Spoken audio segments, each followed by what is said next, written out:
Hello', আজি আমি এটা নতুন চেপ্টাৰ আৰম্ভ কৰিম বৃত্ত দেই। আমি অনুশীলন পঢ়াৰ আগত তোমালোকক কনচেপ্ট অলপ বুজাই লওঁ হা। তো বৃত্তত আমি কি জানো, এটা বৃত্তত কি বস্তু থাকিব পাৰে, ব্যাস থাকিব পাৰে, ব্যাসাৰ্ধ থাকিব পাৰে, কেন্দ্ৰ থাকিব পাৰে, জিয়া থাকিব পাৰে। কিন্তু এতিয়া আমি ক্লাছ 9ত তাৰ উপৰিও আৰু বহুত বস্তু পঢ়িব লাগিব। গতিকে অনুশীলনে আৰম্ভ কৰাৰ আগতে কিছুমান কথা আমি জানি লওঁ। এতিয়া ব্যাসাৰ্ধ কাক কয় সেইটো আমি জানোৱেই নৰ্মেলি, হয় নাই? ব্যাসাৰ্ধ এতিয়া বৃত্তৰ কেন্দ্ৰৰ পৰা বৃত্তলৈ সংযোগী ৰেখাডালক ব্যাসাৰ্ধ বোলে। এতিয়া আমি বৃত্তৰে কেনেকৈ আঁকো, এনেকৈ মাজত পইণ্ট কৰোঁ আৰু এনেকৈ আঁকো, হয় নাই? এতিয়া মোৰ ওচৰত বাৰু কম্পাছ নাই, সেইকাৰণে মই হাতেদি আঁকি দিছোঁ। এতিয়া বৃত্তৰ কেন্দ্ৰ কোনটো হ'ব? এইডোখৰ, য'ৰ পৰা আমি বৃত্তটো আঁকো, য'ৰ পৰা পইণ্ট কৰি আমি বৃত্তটো আঁকো, হয় নাই? মাজৰ অংশটো, মাজৰ বিন্দুটো কেন্দ্ৰ বুলি কওঁ। এই কেন্দ্ৰটোৰ পৰা বৃত্তটোলৈ টনা আঁচডালক আমি কি বুলি কওঁ? ব্যাসাৰ্ধ বুলি কওঁ। ইয়াক আমি ইংলিছত কি বুলি কওঁ? ৰেডিয়াছ। কাৰণে আমি ব্যাসাৰ্ধ বুজাব হ'লে মানে কি ব্যৱহাৰ কৰোঁ? আৰ ব্যৱহাৰ কৰোঁ, হয় নাই? হ'ব। আৰু এটা বৃত্তৰ অসংখ্য ৰেডিয়াছ থাকিব পাৰে দেই। এনেকুৱা নহয় যে বৃত্তৰ এডালে ব্যাসাৰ্ধ থাকিব, দুডালেই থাকিব, তিনিডালে, তেনেকুৱা কথা নহয়। অসংখ্য থাকিব পাৰে। বৃত্তৰ ওপৰত থকা যিকোনো দুটা বিন্দু সংযোগ কৰি পোৱা ৰেখাডালক জিয়া বোলে। এতিয়া জিয়া কোনডালক কৈ চাবা, এইটো এটা বৃত্ত আঁকিলোঁ মই।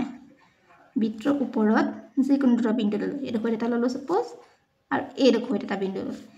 এই বিন্দু দুটা যেতিয়া মই জইন কৰি দিম, তেতিয়া এইডালক কি বুলি ক'ম? মই জিয়া বুলি ক'ম। মানে কি, বৃত্তটোৰ ওপৰত মই দুটা বিন্দু ল'লোঁ আৰু বিন্দু দুটা জইন কৰি দিলোঁ।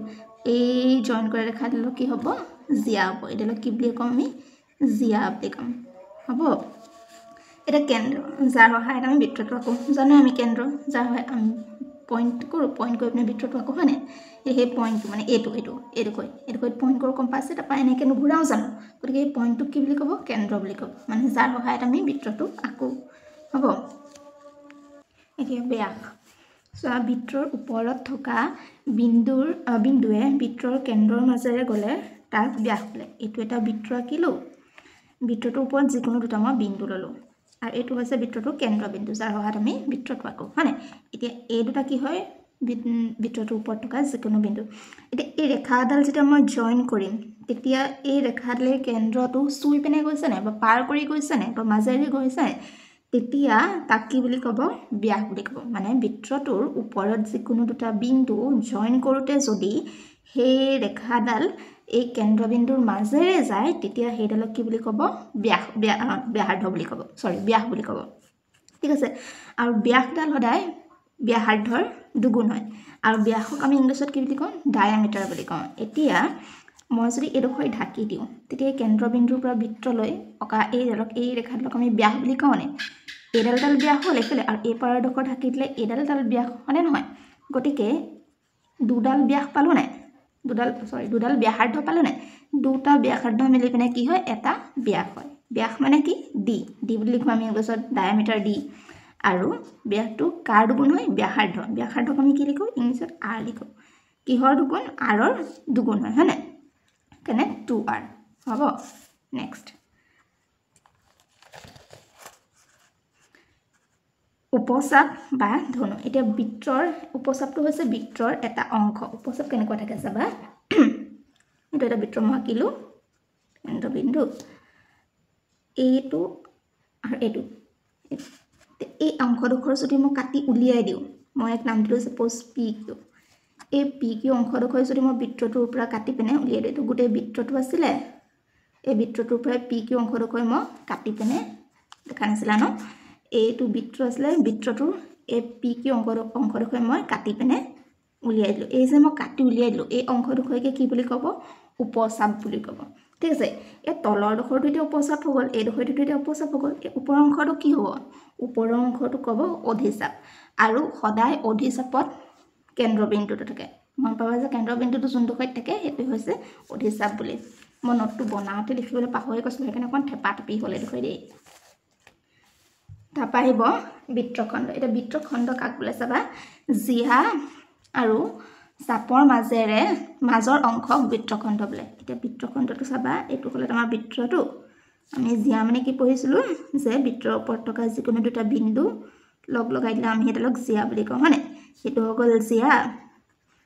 আৰু এই কাটি পিনে উলিয়াই দিয়া অংশডোখৰক আমি কি বুলি জানো চাপ বুলি জানো হয়নে নহয় এইডাল জিয়া আৰু এইডাল চাপ এই মাজৰ অংশটোক আমি কি বুলি ক'ম বৃত্তখণ্ড বুলি ক'ম ঠিক আছে এতিয়া এইডোখৰটো বৃত্তখণ্ড বা এইডোখৰ গৌণখণ্ড বুলি ক'বা ঠিক আছে আৰু এই অংশটো কি বুলি ক'ম আমি এতিয়া তলৰ ডোখৰটো গৌণখণ্ড হৈ গ'ল বৃত্তখণ্ড মানে কি জিয়া আৰু চাপৰ মাজত এতিয়া চাপটো এইডোখৰক আমি অধিচাপ বুলি সৰি গৌণ চাপ বুলি জানো আৰু ওপৰডোখৰক অধিচাপ বুলি জানো হয়নে নহয় এতিয়া গৌণ চাপ আৰু জিয়াৰ মাজৰ অংশটো কি বুলি ক'ব গৌণ বৃত্তখণ্ড আৰু এই ওপৰৰ ডোখৰ কি হয় অধিচাপ হয়নে নহয় আমি পঢ়িছিলোঁ এইমাত্ৰ পঢ়িছিলোঁ ওপৰৰ অংশটোক আমি অধিচাপ বুলি কওঁ নে নকওঁ এই অধিচাপ আৰু এডাল জিয়াৰ মাজতেতো আছে হয়নে নহয় গতিকে এই অধিচাপ আৰু জিয়াৰ মাজত থকা অংশটোক আমি কি বুলি ক'ম মুখ্য বৃত্তখণ্ড বুলি ক'ম আৰু ঠিক যেনেকৈ য'ত কেন্দ্ৰবিন্দু থাকিব সেইটো অধিচাপ হ'ব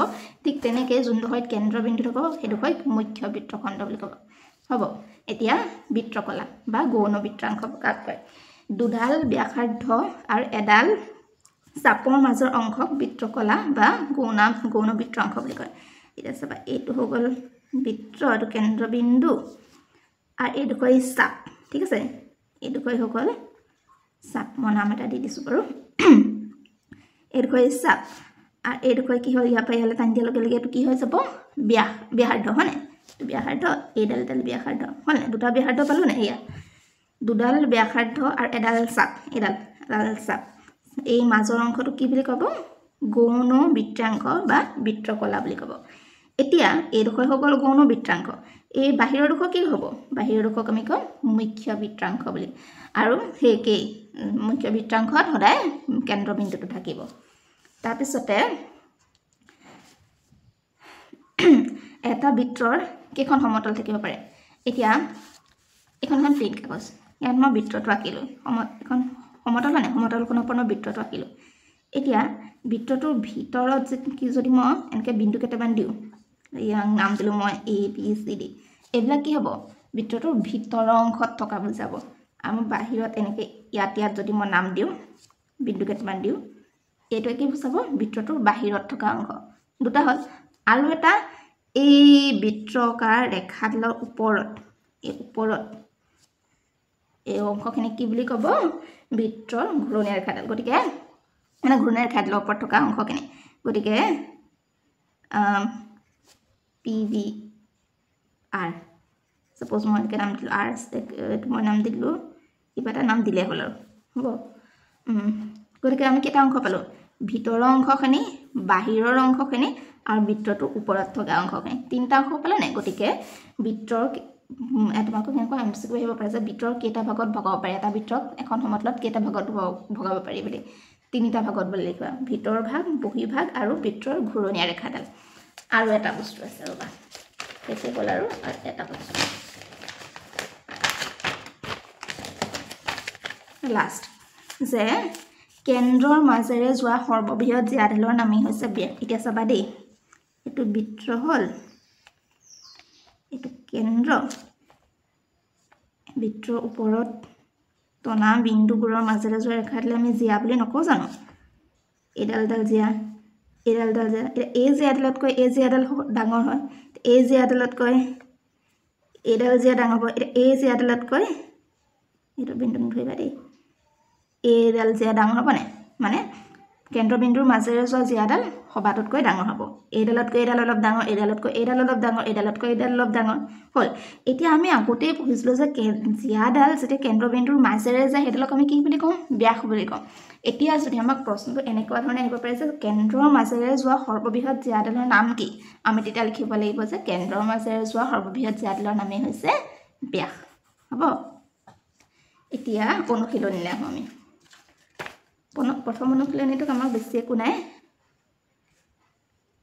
খালী ঠাই কেইটামান আছে আৰু সঁচা মিছা কেইটামান আছে আমি ইয়াতে কৰিব পাৰিম চোৱা বৃত্তৰ কেন্দ্ৰবিন্দুটো ডেছত অৱস্থিত বৃত্তৰ কেন্দ্ৰবিন্দু ক'ত থাকে এইটো এটা বৃত্ত কেন্দ্ৰবিন্দু ক'ত থাকে ভিতৰত থাকে হয়নে গতিকে ইয়াৰ অন্তভাগ হ'ব বৃত্তৰ অংশটো অন্ত বুলিও কয় দেই তাৰপিছতে এটা বৃত্তৰ কেন্দ্ৰৰ পৰা এটা বিন্দুৰ দূৰত্ব ইয়াৰ ব্যাসাৰ্ধতকৈ বেছি হ'লে এই বৃত্তটোৰ ডেছত অৱস্থিত হ'ব এতিয়া ইয়াত কি কৈছে এইটো বৃত্ত আঁকিলোঁ আমাক ক'লে যে বৃত্তৰ কেন্দ্ৰৰ পৰা ব্যাসাৰ্ধতকৈ বেছি হ'লে এটা ব্যাসাৰ্ধতকৈ বেছি মানে এইফালে বাঢ়িব লাগিব তেতিয়াহে ব্যাসাৰ্ধতকৈ বেছি হ'ব হয়নে তেতিয়া ক'ত হ'ব বহিভাগলৈহে বেছি হ'ব এইফালে যদি তেন্তে এডালটো ব্যাস হৈ যাব হয়নে এডাল ব্যাসাৰ্ধডাল অকণমান যদি টানি দিওঁ বহিভাগত পৰিব গতিকে আনচাৰ এইডোখৰ হ'ব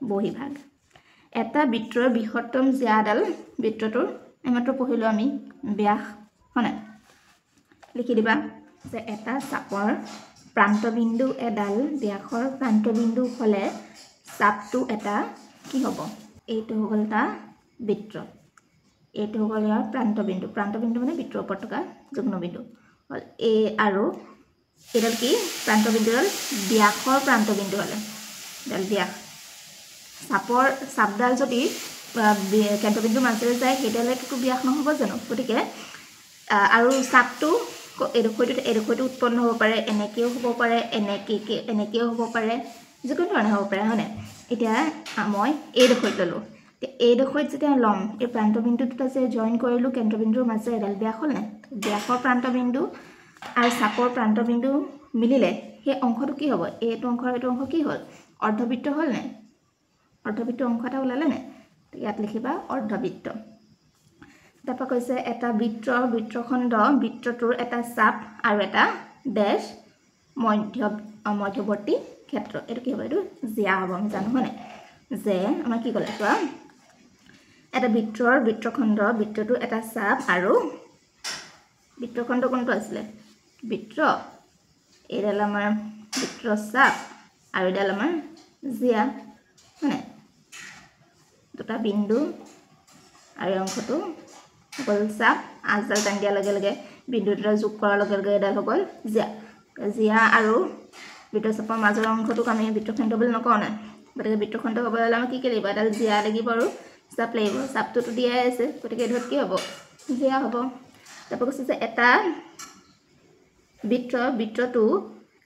বৃত্তটোত থকা সমতলখনক কেইটা ভাগত ভাগ কৰিব পাৰে মই পঢ়িছিলোঁ ন 3টা ভাগত বুলি তাৰপৰা এতিয়া আহিব সঁচা মিছা কেন্দ্ৰ আৰু বৃত্তৰ যিকোনো এটা বিন্দু সংযোগী ৰেখাখণ্ডই বৃত্তটোৰ এডাল ব্যাসাৰ্ধ সঁচা নে মিছা এইটোতো সঁচা হয় আমি জানো হয়নে কেনেকৈ চোৱা কেন্দ্ৰ এইটো এটা বৃত্ত এইটো হৈ গ'ল আমাৰ কেন্দ্ৰ দেখাইছা হা এইটো বৃত্ত এইটো হৈ গ'ল আমাৰ কেন্দ্ৰ আৰু বৃত্তৰ যিকোনো এটা বিন্দু এইটো ধৰি লওক বৃত্তটোৰ ওপৰত থকা যিকোনো এটা বিন্দু এই ৰেখাডাল সংযোগ কৰিলোঁ এই সংযোগী ৰেখাখণ্ডৰ বৃত্তটোৰ এডাল ব্যাসাৰ্ধ বুলি নকওঁ আমি এইটোৱে গতিকে এইটো সত্য 2 নম্বৰ এটা বৃত্তৰ সীমিত সংখ্যকহে সমান জিয়া থাকে জিয়াও বহুত ধৰণৰ থাকিব পাৰে যেই ধৰণে ব্যাসাৰ্ধ এটা বৃত্তৰ ব্যাসাৰ্ধ সংখ্যা থাকে ঠিক তেনেদৰে জিয়াও বহুত থাকিব পাৰে গতিকে এইটো অসত্য বুলি লিখি দিবা তাৰপৰা এটা বৃত্তক 3টা সমান চাপত বিভক্ত কৰিলে প্ৰত্যেকটোৱে এটা অধিচাপ হ'ব এইটো কেনেকৈ চাবা তো বৃত্ত আজি মই 3টা সমান ভাগত ভাগ কৰোঁ হা এই 3টা মই সমান ভাগত ভাগ কৰোঁ তেতিয়া কৈছে যে এটা অংশ অধিচাপ হ'ব তেনেকুৱা হয় জানো তেনেকুৱা নহয় কাৰণ আমি জানো যে অধিচাপত কেন্দ্ৰবিন্দুটো থাকে কিন্তু কেন্দ্ৰবিন্দু প্ৰায়তো গোটেইকেইটা সমান ভাগত ভাগ কৰা হৈছে গতিকে এইটো মিছা হ'ব অধিচাপ মানে কি আল্টিমেটলি উপচাপতকৈ অলপ ডাঙৰ হ'ব লাগিব সেইকাৰণে এইটো অসত্য আৰু অধিচাপত সদায় কেন্দ্ৰটো থাকে তাৰপিছতে গতিকে এইটো মিছা লিখি দিবা হা তাৰপিছতে কৈছে যে এডাল জিয়া যি বৃত্তৰ ব্যাসাৰ্ধৰ দুগুণ সেই বৃত্তটোৰ এডাল ব্যাস এইডাল হৈ গ'ল আমাৰ জিয়া যোনটোৱে দেখা পাইছা এইটো বৃত্ত দুটা বিন্দু ল'লোঁ মই PQ এডাল মই জইন কৰিলোঁ কি হৈ গ'ল জিয়া এতিয়া কৈছে যে এডাল জিয়া যি বৃত্তৰ ব্যাসাৰ্ধৰ দুগুণ হয় বুলি দেখোন যদি মই কেন্দ্ৰবিন্দু দি দিওঁ তেতিয়া এইডোখৰ ব্যাসাৰ্ধ হ'ব এইডোখৰ ব্যাসাৰ্ধ হ'ব হয়নে সেই বৃত্তটোৰ এডাল ব্যাস বুলি এডাল ব্যাস নহ'ব জানো আল্টিমেটলি কেন্দ্ৰবিন্দুৰ মাজেৰে গৈছে গতিকে এডাল কি হৈ যাব ব্যাস হৈ যাব আৰু দুটা ৰেডিয়াছ লগ লাগি এটা ডায়ামিটাৰ হয় মানে দুডাল ব্যাসাৰ্ধ লগ লাগি এডাল ব্যাস হয় তাৰপিছত কৈছে আমাক এটা বৃত্তাংশ বৃত্তৰ জিয়া আৰু ইয়াৰ অনুৰূপ চাপৰ মাজৰ অংশ হয় জানো নহয় ন বৃত্তাংশ কেনেকুৱা আছিলে বৃত্তাংশ আছিলে দুডাল ব্যাসাৰ্ধ আৰু এডাল চাপৰ মাজৰ অংশখিনি হয়নে এই ইয়াৰ এডোখৰ পৰা এডোখৰলৈকে টানি দিলোঁ এডাল ব্যাসাৰ্ধ কেন্দ্ৰবিন্দুৰ পৰা এইফালে এটা দুডাল ব্যাসাৰ্ধ আৰু এইখন হৈ গ'ল চাপ দুডাল ব্যাসাৰ্ধ এটা হয় চাপ মিলি পিনেহে বৃত্তাংশ গঠিত হয় গতিকে এইটো মিছা হ'ব নেক্সট এটা বৃত্তৰ সমতলিক আকাৰ সত্য এইটো সমতলৰ ওপৰত আমি বৃত্ত আঁকো এখন সমতল ইয়াৰ ওপৰত আমি বৃত্ত আঁকিলোঁ গতিকে এইটো কি বুলি কয় এটা বৃত্তৰ সমান্তলিক আকাৰ বুলি বুজি পালা